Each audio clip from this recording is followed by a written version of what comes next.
I've got so many adventures on this mountain and so many connections I made down in Idlewild. You know, that first year that I just related about, um, I got to know a lot of the people between the first year and the second year that I came up here. Because the second year I came up here, first year I stayed at Stars, and the second year I camped out not too far below where I'm at right now for a whole season. And then I had a year up here where I met Richard, who ended up going down the road with me. He had a place, and we even spent part of the winter up here, which was beautiful because we had a place to stay. And a little bit of snow. I was barefoot most of the time.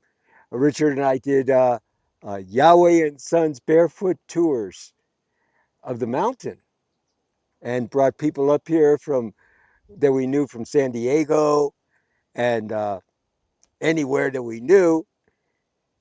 And we actually took them on hikes barefoot up the mountain. I had one year I was up here and it was June 21st, three of us. And the brother and I were going to camp up here for about a week. Sister came up with us, and brother and I are in whites, barefoot. Sister was barefoot. She had walked also in whites, um, but she had a pair of little booties that they were basically socks with a little bit of rubber on the bottom. And she walked up barefoot with us, but she had those in her pack. And so we got up there, we camped a couple nights, and she was going to go back down the third day. We wake up in the morning, we're making coffee. It's June 21st. That's the first day of summer. And it starts snowing. And we're at about, let's see, Idlewild is 5,000 feet. We were probably at about 8,000. And it starts snowing. And we're laughing. We're not thinking of anything of it. We haven't been listening to the weather. You know, we're totally in faith. And it just keeps snowing. And then it starts building up and getting cold. And what we had was a 3 mil Visqueen that I used to carry. There was 9x9, and you could set it up with a stick inside and put a. We used to use our bedroll strap and tie it on top of the stick so it wouldn't punch through the plastic. And beautiful lean-to, like a little pyramid, clear. You could see out, and then you got air circulating and really dry if you set it up in the right place. Use them for years, and so we set that up to rest under.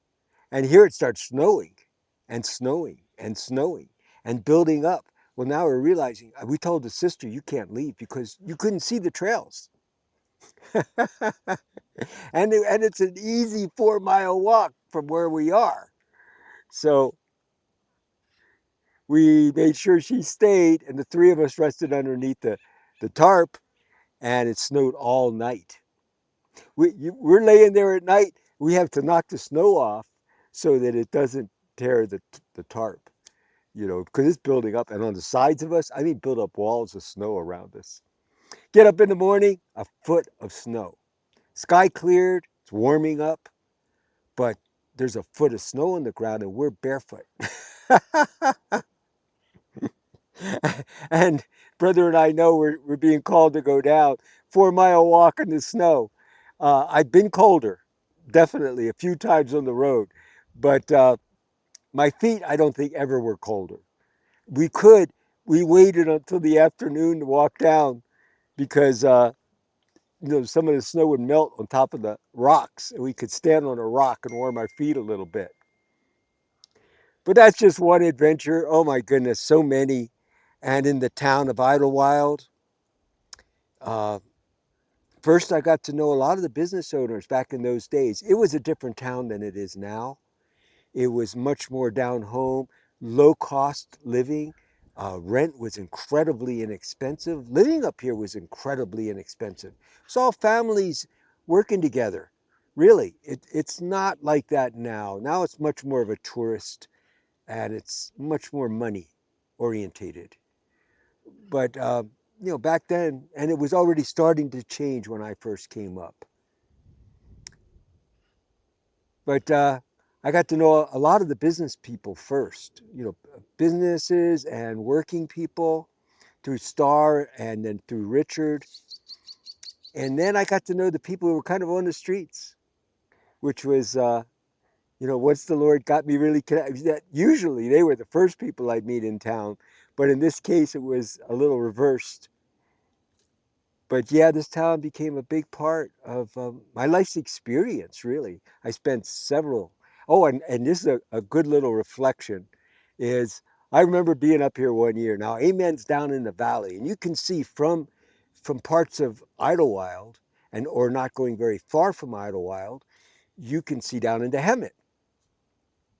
And I'm looking down into Hemet. I'm probably up here on the mountain hiking. And I'm looking down here into Hemet, and I'm thanking Amen for having me be up here in the kind of place that I really enjoy. But my next thought is, and I'm looking down there, and it's smog. You can see the smog. It's one of them kind of days. The whole valley does not look appealing. And here I am in this beautiful, clean air. But then I have the thought, the Lord is down there.